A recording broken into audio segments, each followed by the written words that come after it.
joined this time by Ray Hoffman, who is the head coach for men's and women's cross country, indoor track and field, outdoor track and field for the Golden Bears. And Ray, that sounds like a pretty busy menu. What's it like handling all those athletes throughout the course of the entire academic year? Yeah, Steve, it's a very busy menu. Going all 3 seasons kind of wears on you a little bit, but as long as you have a good staff and kids that are willing to put the work in and everyone is on the same page, cooperates, it runs pretty smooth. So, it's a busy career coaching track and cross country in both genders, but I wouldn't change it for the world. I mean, it's something that I've been doing for a very long time now, and this comes natural to me. How much flexibility must you have as a coach, maybe more from the mental side, dealing with both the male student athlete and the female student athlete? Yeah, that's a great question. I learned a long time ago from some of my mentors, and it might sound a little bit funny, but you got to be kind of two different coaches with men and women. I actually started coaching right out of college. And my first 5 years coaching, I only coached on the women's side. I didn't coach any men until I came to Kutztown 23 years ago. And so I was more working with the women and kind of figured out how to work with women and how to communicate well and what to emphasize when coaching with women. Not talking really training wise, but how to develop a good relationship with them and stuff. And then I came to Kutztown and took over both programs and just found coaching men was a little bit different than coaching women. Some men want to talk to you straight up. They want they want to know exactly how you're feeling, and so do some women. So like you got to kind of play the role of two different coaches, and it's something that I guess you learn over time here. You mentioned coming out of college, you competed and you started coaching at East Stroudsburg. How did that experience in the PSAC help you when you came to Kutztown? Oh, it helped tremendously. I competed, at East Stroudsburg, and then my first 4 years coaching was at East Stroudsburg under Joe Koch, who actually just recently retired after 37 years up there. And Joe he taught me a tremendous amount of stuff coaching wise, not only the X and O's of coaching, the distance runners, but, how to recruit, how to fundraise, how to develop relationships and stuff like that. And after 4 years at East Stroudsburg, I was really fortunate to gain an assistant job at Clemson. And that kind of taught me a little bit there, what things are like at the Division I level. And when the Kutztown job opened up, Brian Mondschein, who was the former head coach here, had contacted me about my interest. And actually, at first, I was like, I don't know if I want to, come back up north and coach in the PSAC. I'm like, I was at Clemson and awesome university, facilities outrageous, warm weather. And then after about a month or so, my wife, who was in grad school down there at the time, we weren't married at the time, who is definitely the smarter one in the relationship, said, hey, listen, I think you should give them a call and apply for the job. And I did. And, now 23 years later, I'm up here. But it really prepared me for this job starting off at East Stroudsburg and know the Pennsylvania State Athletic Conference and how to coach it and recruit to it. I'm glad you mentioned Brian Mondschein because he and his dad, certainly well-known, legendary around Kutztown. How much No of an doubt. influence did they have on you? Oh, my God. I can't tell you how fortunate I was to coach under Brian Mondschein, and then not only coach under Brian, but to have Irv Mondschein here on our staff as well. Brian and Irv are two of the best coaches I have ever run into my 28 years of coaching overall. The knowledge that they both bring to the table is tremendous. Brian, that man can coach any event out there. And I remember my first couple of years here, with just coaching distance, it's not really a technical event, obviously. And I just kind of took to like the long jump, the triple jump a little bit. I really was interested in it. And, there'd be times where, he'd be out there coaching some of his athletes and I just sit down and absorb it and, kind of learn more about it. And then with Irv, just sitting down and hearing the history of track and field and everything, he did with, the Olympics and the trials and NYU and Penn and Lincoln. It taught me so much. Where are we now PSAC wise in terms of what's going to happen with cross country and indoor track and field? Yeah. So, indoors is off the table now. I know, all the PSAC, winter sports, are pretty much done. I know here at Kutztown, we won't be competing in any indoor sports, wrestling, basketball, swimming, track and field. What the PSAC is doing with cross country is they put it to a vote, and we are going to actually have a PSAC championship for cross country, which is actually going to kind of kick off our outdoor season. So right now, the date of March 25th has been put out there for a cross-country championship. And right now, that's all we're doing. There are no meets leading up to it. Basically, we're going to toe the line on the 25th.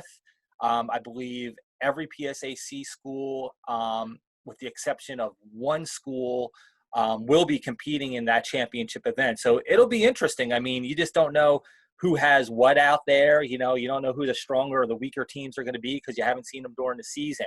So that's what's going on with cross country. And then basically that week will be the start of outdoors as well. But no one really knows what they're doing right now because no one can schedule any events, so we're talking with all of our administrations, all my colleagues, everyone's kind of looking at each other like, hey, are you going to host an event? It's like, well, we don't have any approval yet. So we really can't, tell you right now, like, what's our outdoor schedule going to look like? Because we don't know. How strange will it be to basically start your season with a huge championship run? It's going to be fun. I'm looking forward to it. I emphasized to my student athletes before they left here, before Thanksgiving that, hey, we have an opportunity to toe the line against everybody and everyone's on a level playing field. It all depends on what we're doing here, over the break, and, I think I have some student athletes that are really motivated right now because, they had their spring season taken away. They had their fall season taken away. Now they have their winter season taken away. And, they've been putting in some mileage and some good workouts and, they want to go out there and show what they've been doing. So, it'll be interesting. It'll be interesting to see, who's really fit and ready to go. This may be the same, Ray, for many of the PSA schools, but when you look at the terrain and the landscape of a town like Kutztown, how does that help your distance runners? We're in a great area for distance runners. The land, the terrain out here, we have areas that are really hilly. We have some great trails out here. We have some super backcountry roads that we can run on. So whatever the day calls for, if it's more of a recovery day and a day we want to go out there and run some flat stuff, we have areas to do that. If we want to get a little bit of strength in on our recovery days and run some hilly runs, we have that available. And then, there are some great areas, Blue Marsh Lake, Lake Altiana, out by Hamburg. There are some great rail trails that we can get on some really soft surfaces. And fortunate for us, we have our own cross-country course on campus, which a lot of schools don't have. And, we can do some great workouts out there, and everybody loves our course. Matter of fact, we're going to be hosting the conference championships next fall out here. So we're excited about that as well. How much has the field house helped your program overall? Again, really blessed with our facilities. I think out of the 18 schools in the PSAC, only 4 have indoor facilities. So, when we bring recruits on campus and we're touring them around and then, we walk into opaque field house, their eyes just open up and they're like, wow, you have a 200-meter indoor track here?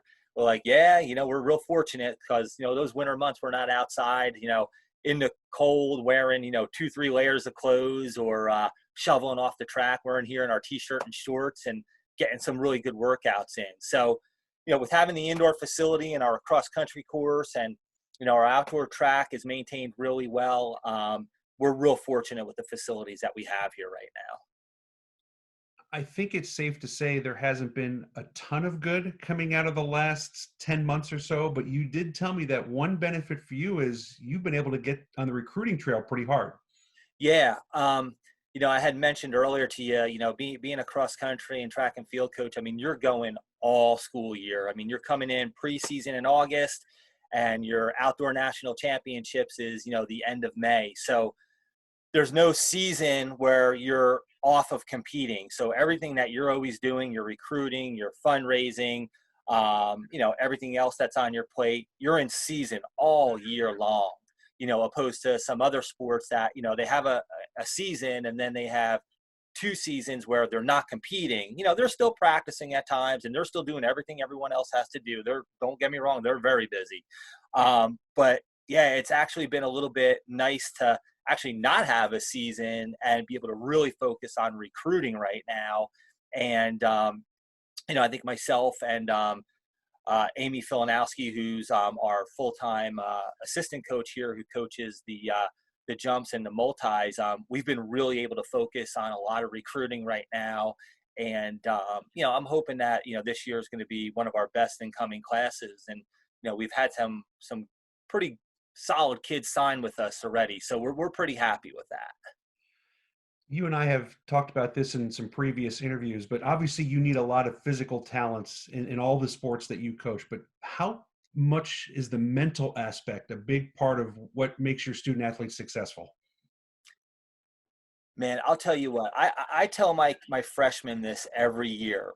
Um, it's a rare breed of athlete that makes it through 4 years of college athletics, no matter what your sport is. Um, some people, they lose interest after a while. Some people like to just, focus on their academics after a year or two. Some people might not make the right choices and be dismissed from teams and stuff like that. If you look at rosters from every sport, I think the smallest class is usually a senior class, just because, like I said, it just takes a rare breed of athlete mentally and physically to stay focused on your athletics and your academics through 4 years of college. And we've been really fortunate here where we've had some tremendous student athletes. I think our women's program has been an academic All-American team every year that I have been here in cross country. And I think just about every year in track and field, with the exception of 1 or 2 years. And our men are doing just as well. We're blessed just to have, student athletes that are very focused academically. And when you have a really focused student academically, it usually carries over to the physical side of things with their training and stuff. So, it's just a rare breed of an athlete to be like that. And we've been really fortunate to attract those type of students to Kutztown. Such an interesting sport because outside of the relays, it's basically individual, but you're building towards that team goal, that team win. How do you balance all of that? Yeah, everyone looks at, the Olympic sports as individual sports. I've never looked at it that way. I'm always interested in winning a team championship. And that's actually something that Brian Mondschein really taught me when I first got here about, having a balanced program and kind of throwing your hat in the ring every year to go out and win a championship. And believe me, the PSAC, it's a hard conference to win a championship. I mean, there are some great teams in this conference, and man, it's hard to put it all together to beat some of the better funded teams and the bigger teams around here. But we've definitely held our own here at Kutztown. Whenever we go into a championship, especially with track and field, my focus is always, how good is the team going to do? This is where we want to be. This is where our goals are. But for the kids, I tell them, they have to have their individual goals. You have your individual goals, and if you accomplish your individual goals, it's obviously going to lead to a better team performance. So, there's those individual goals and those team goals, and, you just balance both. You look at both equally, and you want to succeed in both. Ray, we've talked about a lot of building blocks. So over the years, why have all of your programs, men's, women's, why have they been so successful? Yeah, I think it's just something that was installed here back probably in I would say the early 90s when Brian Mondschein got here. Actually, I could probably go further back when Kenny Meyer, who was the original head coach out here back in the 80s, we won our first team championship back in 82. And, I know I've never met Kenny Meyer. Unfortunately, he had passed away in the late 80s. I did meet his wife. I talked to her every now and then. But Kenny was a big team guy, kind of going back to what we just talked about. Everyone had their individual goals, but Kenny always wanted to win championships. And, he was successful. And I think he installed that not only in his athletes, but his assistant coaches, guys like Bob Heller and some of the other coaches that he had back in the 80s. And I think, Brian Mondschein came from that same type of a background, especially with having Irv Mondschein as a father and being very successful at Penn and Lincoln. Both Kenny and Brian were both big team guys. Let's win team championships. And then when I got here, that's what I saw, and that's what we were going to do. We're going to go out and we're going to win team championships, or if we don't, we're going to put our best foot forward to try to do it. And I think that's kind of where it all kind of came about. And lastly, Ray, as you look towards the cross-country championships, hopefully, how excited are you to see your student athletes back out on the course competing? Oh man, I can't wait for them to get back here. We're doing everything virtually and, texting and sending emails and stuff like that, trying to prepare them. And hopefully they're doing everything that they're supposed to be doing right now back home. But I am definitely a hands-on coach and, like to make adjustments in training when I'm seeing the athletes out here, doing their stuff. So, I think we get back here on January 29th and hopefully, a few days later, we'll start practicing with the athletes. We're not really clear on that yet, but I'm excited to see them back. And like I said, hopefully they're putting the work in and are going to prepare themselves and, see what we can do there on March 25th. Appreciate you taking the time, Ray. Good luck this spring. Thanks for having me, Steve. Take care, buddy.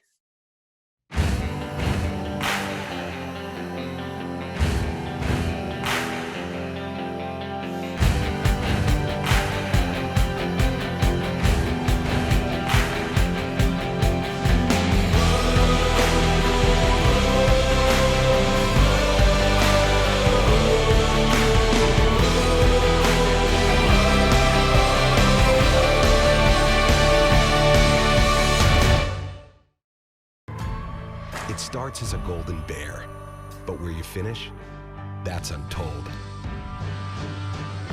Because when the raw materials are put in the right hands, that's when you strike gold. It's good to be golden.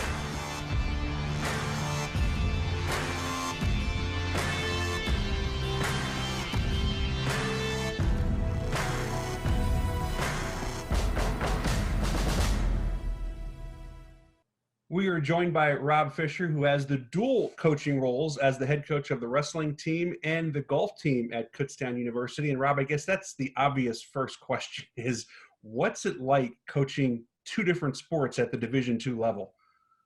Steve, it's awesome. Thanks for having me, by the way. It's terrific. I sort of fell into the job 22 years ago when, we had a brand new program just starting, and the coach happened to be in over his head. He quit early on, and our athletic director back then just said, "Hey, can you finish out the season?" I was very nervous. Female golfers. I'm used to male wrestlers. It was very intimidating. But I sucked it up with the team and said, "Hey, lad, I'll do it." And I just loved it. I fell in love with coaching the girls and being out on the golf course. It was such a polar opposite from what I've been used to doing. That I loved it and went into the AD after the semester and said, "Hey, let's make this work where I do both." I got to ask you, because my handicap in golf is I can't drive, chip, or putt. What's your golf game like? My golf game used to be a whole lot better, but these days, if I could drive the ball consistently, I'd be much better. But my driver always lets me down. I'm a good putter and a good, tee to green, but the driver, awful. You guys get a chance to play on one of the best courses in the area at Mesillam Springs. What's that like for your players? You know, it's tremendous. It really is. It's you know, everybody knows about Mazellum in this area, but when we host tournaments and we bring teams in, they can't believe how gorgeous it is. It is just it's spectacular. The difficult part is it's a tough walk, especially the back nine. You're up on a hill. It is a tough walk, because you know the girls have to walk the course.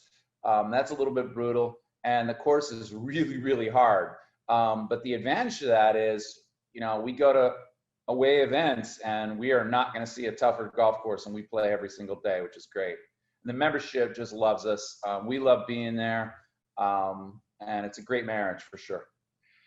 You've certainly had some great years on the golf course with your team, but the 17-18 season, when you win the PSAC title, you win almost all the tournaments you're in that year. How special was that season for you and your players? It was great. It was awesome, actually, because we really came together. And, you know, like you said, we had a lot of close runs up to that point. You know, we finished second in the conference a number of times. We finished third in the conference. We were right up there knocking on the door. And that year we just blew it away. And it was great to be able to go to the national tournament. And it was great for our girls and great for me, of course. Yeah. Is the number of girls participating in golf in high school increasing these days? You know what? You think it would be, but it's not. It's become more. There's more college teams now. When I first started 20 years ago, it was easy to get golfers. Now they weren't as good. The quality is much better. The golfers that come out now are much better golfers, but there seems to be less of them, and it's much harder to recruit right now. And that's been a struggle. But you know, we're doing fine. We're getting the girls, but it is more difficult to get the girls to come in because there aren't as many. In Pennsylvania, it's very weird. There's very few girls golf teams in the state of Pennsylvania. They're all co-ed still, and you know, it's intimidating for the girls a lot of times. Some of our, you know, other states around the area, which we're trying to do more recruiting, there's more female, you know, all girls golf teams, which makes it easier. What have your players been able to do in the fall, and what do you hope to accomplish in the spring? Wow. We haven't been able to get together much. Right at the very end of the semester, we were able to actually get it together as a team. The nice thing about golf is they were still able to get out. You know, golf courses were open, which is wonderful. And there's no reason why they shouldn't be, in my opinion. I get it that this pandemic is awful. But golf is one sport that you could really isolate yourself if you want to. You can get out there and walk it by yourself. And that's what our girls did a lot. We didn't have a lot of team stuff going on. I had 2 new freshmen. And I don't really even know them that well. It's pretty sad, but it is what it is. It's the reality. And we're hoping that, you know, we can get together and actually have a spring season. Golf is a unique sport where we're able to switch our, usually we do our conference championship in the fall. This year we switched it. We're doing it in the spring. So we're hoping to play. The plans are to play, and my girls are excited. What do your players do off the course to stay sharp, whether it's video, is there conditioning, simulators, that type of thing, especially in the wintertime? Yeah, we have a simulator in Keystone that we use, but we haven't been able to use that. And the girls just get out and play. They'll play, you know, within small groups, so they'll play by themselves.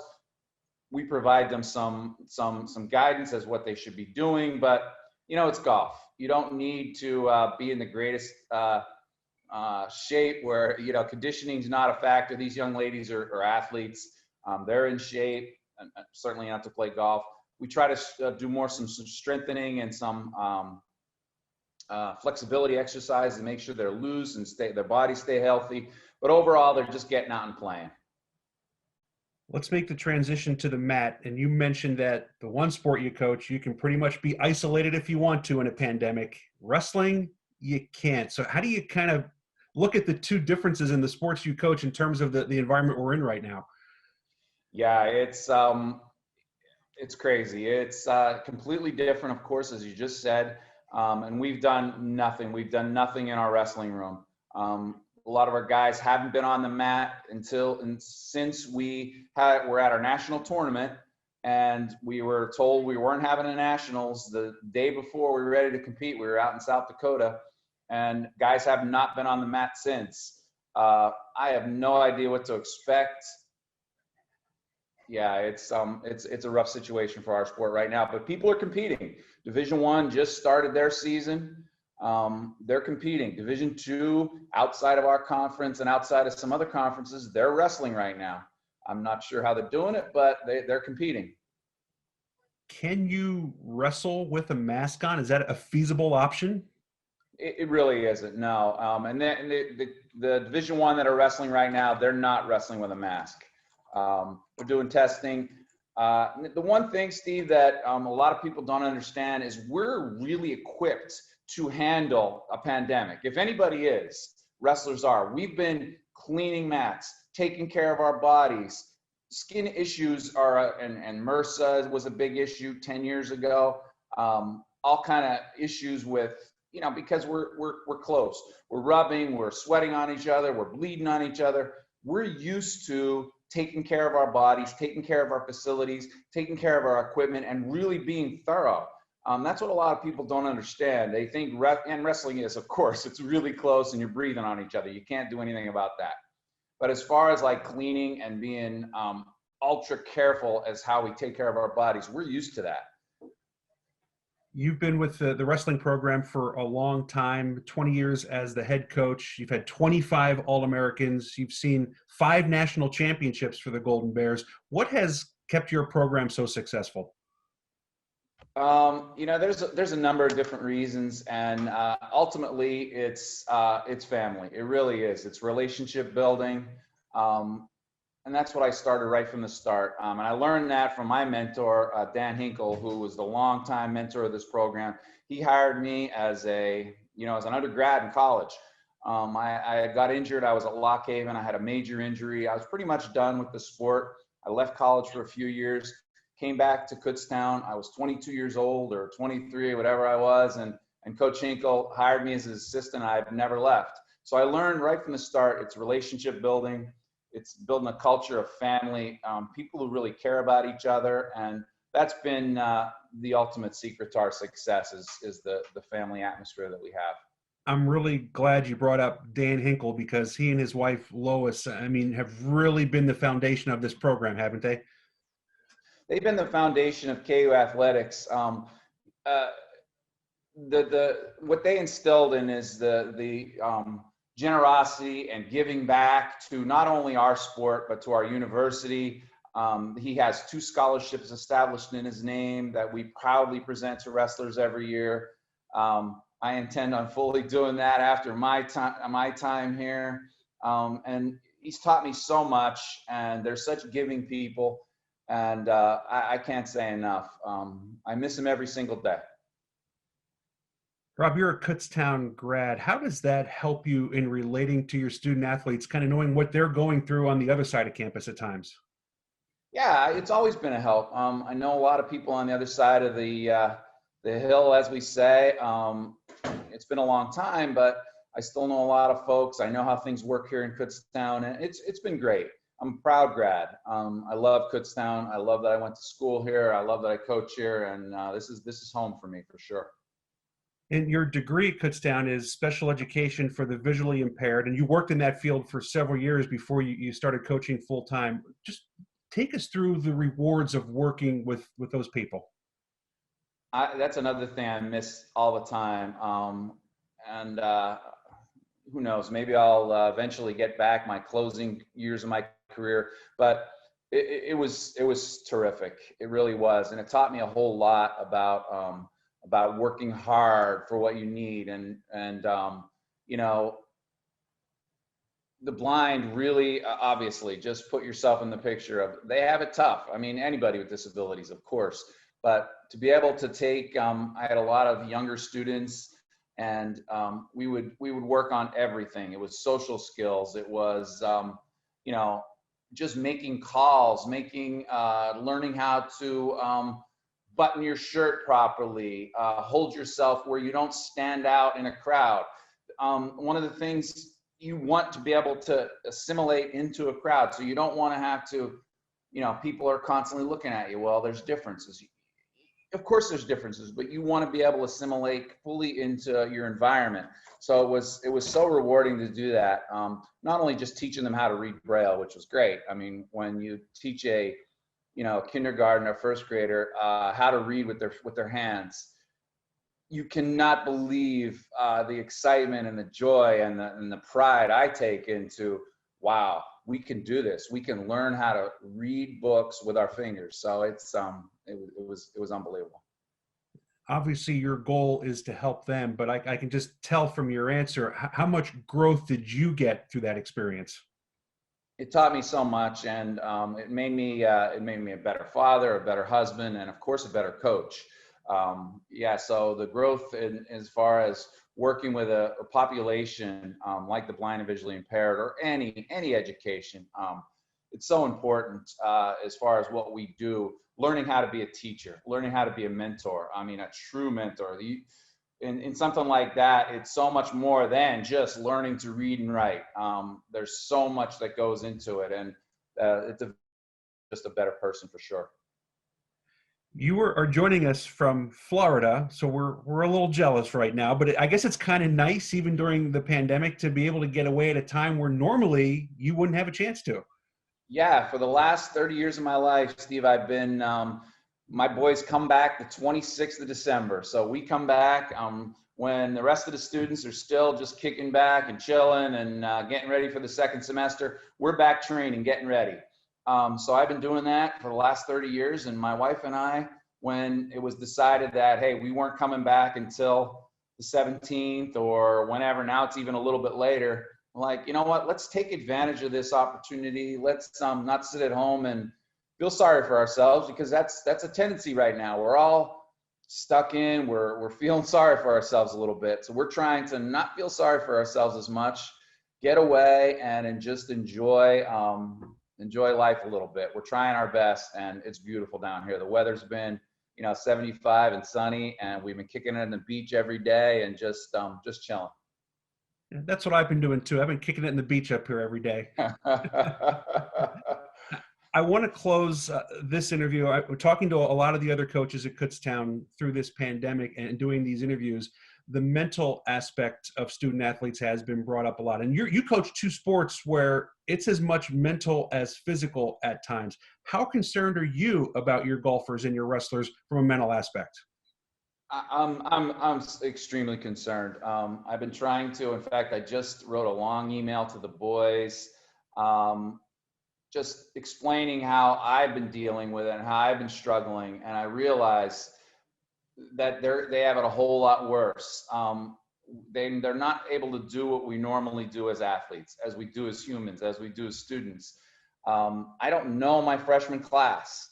We know each other from Zoom meetings or chatting on the phone, but I don't know them. Like I said in the beginning of the interview, it's all about relationship building in my program. I don't have a relationship with these kids. They don't know what it's like to be even a freshman student, let alone a freshman student athlete. It's been an awful time. All I'm doing is looking forward to the future, but mentally, we're struggling right now. We left our national tournament a day early. We had two guys that were favored to win national title last year. My heavyweight, who was a returning national champion, and Andrew Dunn, and then my 133 pounder, who would beat the returning national champ the week before regionals. He was #1 seed, ready to roll. We had two guys ready to be national champs, and they got that taken away from them. And as everybody did. I'm just singling out ours because that's what we're talking about. But as everybody got their opportunities taken away from them. And then we haven't been able to get that back. We're just being strung along, and I get it. Yeah, maybe we're going to be able to practice. No. Maybe we're going to be able to compete. No. It's been a roller coaster ride that's just incredibly difficult emotionally, mentally on everybody. So I am concerned, and we're doing what we can, and hopefully we're praying that we're able to at least get together as a team where I could, just start talking to these guys on a regular basis, one-on-one. That's when I do my best. When I'm with the boys, talking to the team, talking to them individually. As they're practicing, I pull guys aside and I'm mentoring, I'm talking about all kind of issues, not just wrestling. Of course, not just wrestling. It's mostly about life, and we haven't been able to do that. Well, it's clear to me the passion and how much you miss it, as we all do, that's for sure. And hopefully we're back to some sort of normalcy. Enjoy the rest of your trip, and thanks for taking the time, Rob. Oh, thank you. I appreciate it, Steve. Take care.